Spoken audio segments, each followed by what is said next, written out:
सहारा समूह के जमाकर्ताओं को अब तक 2026 करोड़ रुपए वितरित किए, संसद में बोले अमित शाह। अमित शाह ने संसद में कहा कि साल 28 जनवरी तक सहारा ग्रुप ऑफ कोऑपरेटिव सोसाइटीज की 11,61,000 जमाकर्ताओं को 2025 करोड़ 75 लाख रुपए वितरित किए गए हैं। उन्होंने लोकसभा में एक लिखित उत्तर में कहा कि ये वितरण CRCS सहारा रिफंड पोर्टल के माध्यम से किया जाता है। इसका उद्देश्य वैध जमाकर्ताओं को उनके धन को पुनः प्राप्त करने में सहायता करना है। सहकारिता मंत्री अमित शाह ने मंगलवार को संसद को सूचित किया कि इस साल 28 जनवरी तक सहारा ग्रुप ऑफ कोऑपरेटिव सोसाइटीज के 11,61,000 जमाकर्ताओं को 2025 करोड़ 75 लाख रुपए वितरित किए गए हैं। उन्होंने लोकसभा में एक लिखित उत्तर में कहा कि ये वितरण CRCS सहारा रिफंड पोर्टल के माध्यम से किया जाता है।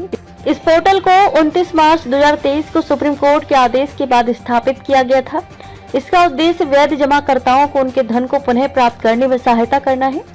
वर्तमान में आधार से जुड़े बैंक खाते के माध्यम से सत्यापित दावों के विरुद्ध प्रत्येक वास्तविक जमाकर्ता को 50,000 रुपए तक का भुगतान किया जा रहा है। इसके अलावा जमाकर्ता के आवेदन में किसी भी तरह की कमी पाए जाने पर उन्हें 15 नवंबर 2023 को लॉन्च किए गए री सबमिशन पोर्टल के माध्यम से आवेदन को फिर से जमा करने के लिए सूचित किया जा रहा है। उन्होंने कहा कि मंत्रालय सहारा समूह के वास्तविक जमाकर्ताओं को भुगतान के लिए हर संभव कदम उठा रहा है। पायलट अनाज भंडारण परियोजना।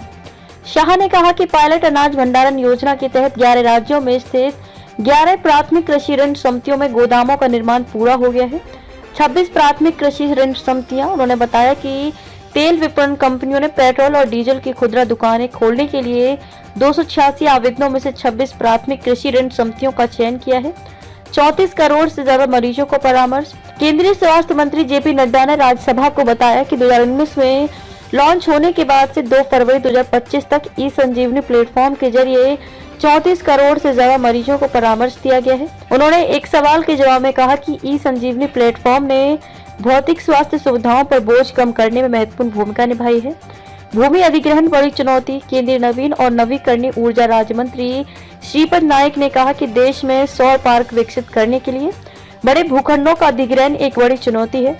राज्यसभा में एक लिखित उत्तर में उन्होंने कहा कि 31 दिसंबर 2024 तक देश में 18 सौर पार्क विकसित किए जा चुके हैं।